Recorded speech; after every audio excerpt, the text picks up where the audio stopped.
Philball.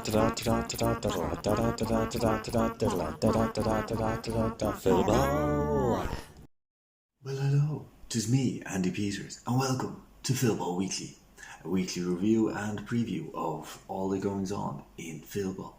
And when I say weekly, I mean between game weeks. So we're currently in week 5.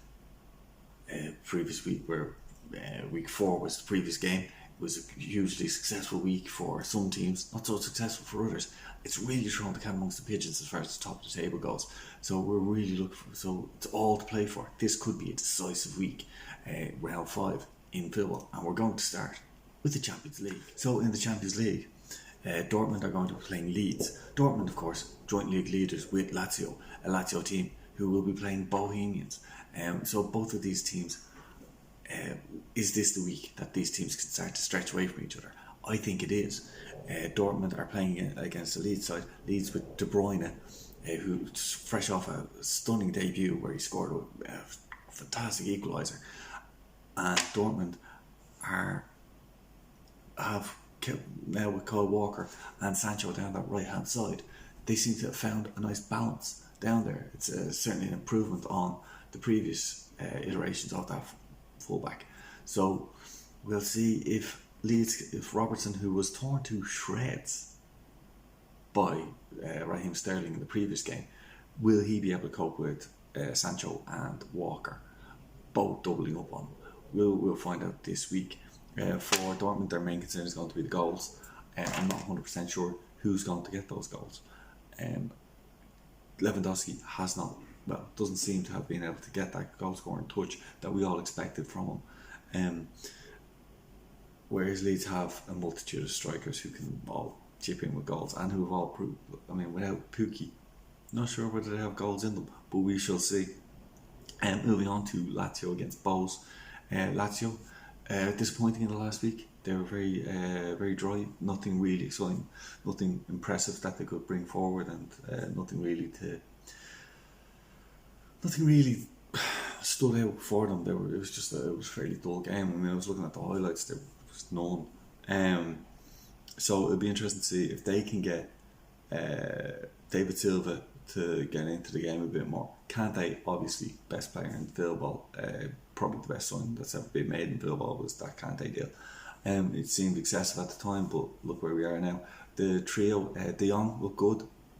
I think Skripanovic was very good as well, and Martins didn't really get involved in play at all at any stage. For me personally, I'd probably pair him up with I'd probably pair Timo Werner up with Lukaku as opposed to Dries Mertens. I'd take Dries Mertens out of the equation for this week. For Bows, this is obviously the game that Hazard plays against his old club. I think he's going to tear them apart. I think he's up against... I think he's one of the best wingers in the game, as I've continually said. He was quiet the last day, but everything went down the right hand side where Sterling was fantastic. I'd have concerns over whether that Lazio team can do anything against this Bows team. But on the other hand, Jamie Vardy, one of the key signings of Lazio season, didn't even feature last week. Is there a problem at the club, or is this going to be his debut? We'll find out this afternoon in the Champions League.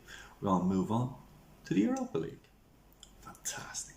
In the Europa League, it's going to be Saint-Étienne are going to be playing new league leaders, MK Dons. They are chasing promotion, both these teams.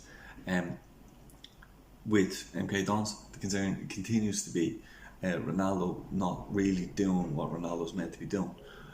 For Saint-Étienne, it's more Mbappe really hasn't done what we'd hope from Mbappe, but there's still time for him to come good. At this stage of the season, this is when you need players like Mbappe, players like Ronaldo to step forward. It's going to be interesting. There's I think 15 years or 13 years in the difference. 15 years? I don't know. There's a big age gap between them, and we'll see which one of those two steps up this week. Moving on to Real Sociedad against Cologne. Real Sociedad still struggling, still failing to win games. I think Ndombele is one of the better midfielders in Philball, but they have options now. Is it time to move Ndombele out? Def has decisions to make, and again, goals still not doing anything up front. Cologne, on the other hand, have Harry Kane, a literal goal machine. He scored after a dry spell at the start of the season. He's just continued rolling goals in. Really, since the start of the season, he's probably been the best attacker in Philball. He doesn't need a lot. He missed an absolute sitter. Will that play in his mind this week? I don't know. Rashford, a bit disappointing last week, and they are so prone to the counter attack. It's not even funny. Busquets just ran them ragged last week. So that's something that they will hope to improve on. As I said, lot to look forward to. I've got a busy day today. Jet set, going to games. I'm in talks with new sponsors for Philball Weekly to take us to the next level. But yeah, so thank you for watching, and we are going to go to we're going to leave you with highlights from round 4. So enjoy those. Yeah.